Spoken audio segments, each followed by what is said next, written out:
The Perfect Alibi, a detective mystery story that will leave you speechless. What if I told you the murderer had the perfect alibi?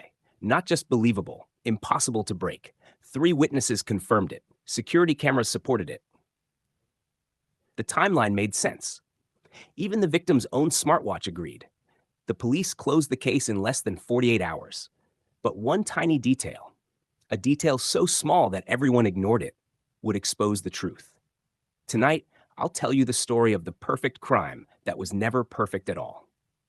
My name is Daniel Carter, and I've spent over 20 years investigating murders. Most killers make the same mistake. They panic, they rush, they leave behind fingerprints, footprints, or blood. But this killer made none. It began on a rainy Tuesday evening. At exactly 9:17 p.m., famous attorney Michael Harrison was found dead inside his private office. The door was locked from the inside. His body lay beside his desk. A shattered whiskey glass rested on the floor. There was only one wound, a single stab directly through the heart. No struggle, no signs of forced entry. The security system showed nobody entering or leaving the office after 8:43 p.m. According to everyone involved, the killer simply didn't exist. The prime suspect was Michael's business partner, Robert Evans. He had argued with Michael over millions of dollars just days before. There was motive, there was opportunity, but there was one problem. At the exact estimated time of death, Robert was giving a live charity speech in front of more than 500 people. The event had been streamed online.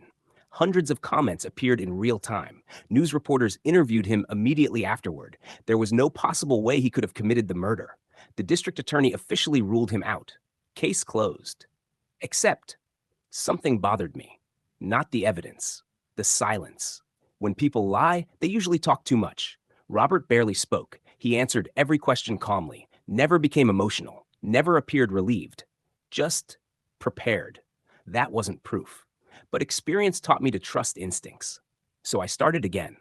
The office contained expensive paintings, luxury furniture, crystal bottles. Everything looked untouched, except for one object, the whiskey glass. It had shattered beside the victim. The forensic team concluded Michael dropped it after being stabbed. Simple, reasonable, wrong. When glass breaks naturally after falling from a person's hand, tiny fragments scatter unevenly.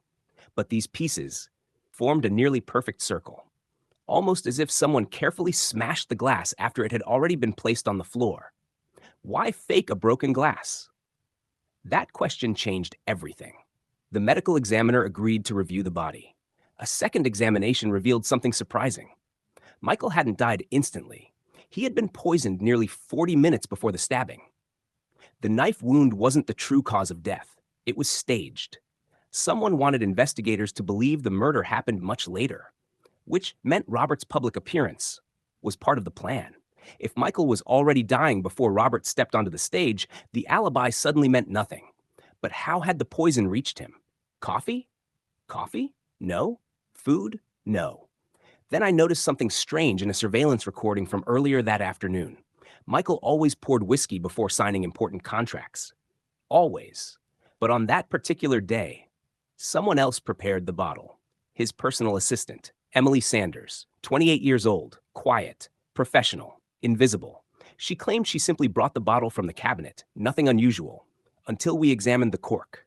Microscopic traces of poison remained inside it, not in the whiskey. Inside the cork itself, the poison slowly dissolved each time the bottle was opened. Brilliant, almost impossible to detect.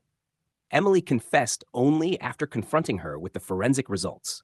She admitted Robert had offered her $2 million. Her job wasn't to kill Michael instantly, only to make sure he would die later that evening.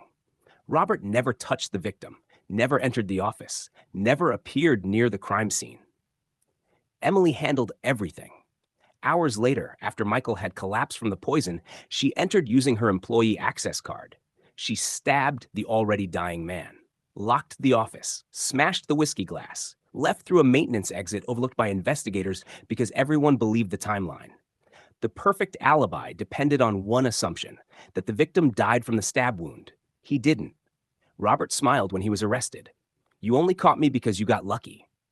I shook my head. No. You lost because you believed everyone sees only the big picture.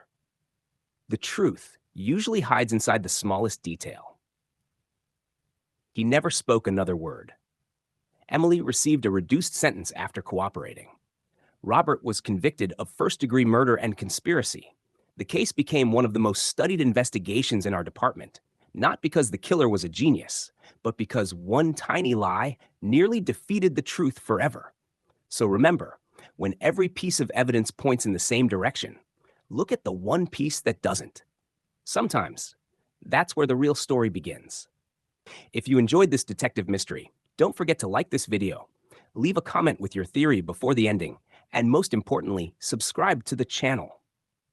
I'm on a mission to reach 1,000 subscribers, and your support truly makes a difference. Thank you for listening, and I'll see you in the next mystery.